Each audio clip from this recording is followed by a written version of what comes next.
প্রবল বন্যায় হুড়মুড়িয়ে ভেঙে পড়ল কৃষকের বসতঘর। মুখ্যমন্ত্রীর কাছে সাহায্যের দাবি জানান সোমবার বিকেল 5:30 ক্ষতিগ্রস্ত কৃষক। জানা যায়, প্রবল বন্যায় হুড়মুড়িয়ে ভেঙে পড়ল কৃষকের বসতঘর। অল্পেতে রক্ষা পেল কৃষক ও তার পরিবার। ঘটনাটি ঘটেছে চরিলাম ব্লক সংলগ্ন রাঙ্গাপানিয়া নদীর তীরে বসবাসকারী উত্তর চরিলাম গ্রাম পঞ্চায়েতের 3 নং ওয়ার্ডে।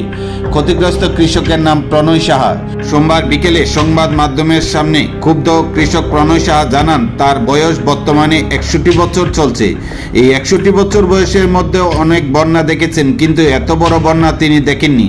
হঠাৎ করে বর্ষার সময় রাঙ্গাপানিয়া নদীর জল বাড়তে শুরু করে এবং বাড়তে বাড়তে তার বাড়ি উঠানে চলে আসে। একটা সময় জল প্রবল স্রোতে ঘরের মধ্যে দিয়ে প্রবাহিত হতে থাকে। তখন ক্ষুদ্র কৃষক প্রণয় সাহা তার স্ত্রী এবং একমাত্র মেয়েকে নিয়ে কোনো রকমে ঘর থেকে বেরিয়ে আসেন এবং গলা সমান জল দিয়ে অনেকটা পথ অতিক্রম করে চরিলাম বাজার সংলগ্ন ছোট ভাইয়ের বাড়িতে চলে যান।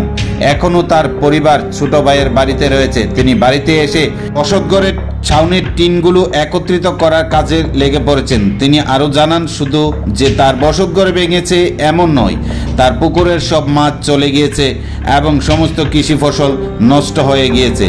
তাই ক্ষুদ্র কৃষক প্রণয় সাহা রাজ্যের মুখ্যমন্ত্রীর কাছে সাহায্যের আবেদন জানিয়েছেন, কারণ সরকারি সাহায্য না পেলে আবার ঘুরে দাঁড়ানো এই কৃষিকাজ করে সম্ভব নয়। জানা যায়, গত 22 আগস্ট প্রবল বন্যায় ভেঙে পড়ল কৃষকের বসতঘর।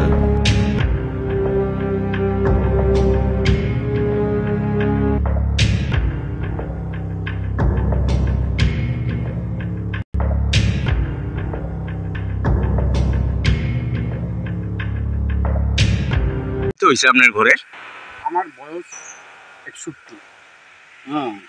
আমার এই বয়সে আমি এত বড় বন্যা দেখছি না। ওই দিন জল হইতে হইতে জল বাড়তে বাড়তে বাড়তে এরম যাওয়ার যে পড়ছে,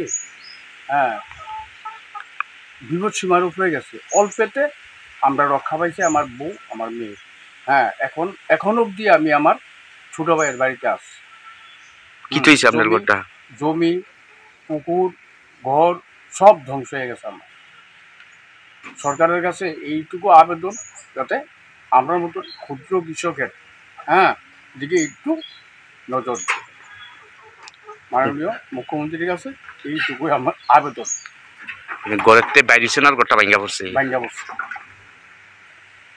এই জায়গাটার নাম কিটা? এটার নাম ব্লকের লোকই আমার বাড়ি। চরিলাম ব্লক। চরিলাম ব্লক। কোন পঞ্চায়েত? উত্তর চরিলাম পঞ্চায়েত, 3 নম্বর ওয়ার্ড। নাম কি কাকা আপনার? প্রণয় সাহা। কাকিমা এবং বোন তারা এখন কই আছে? আমার ছোট ভাই আছে।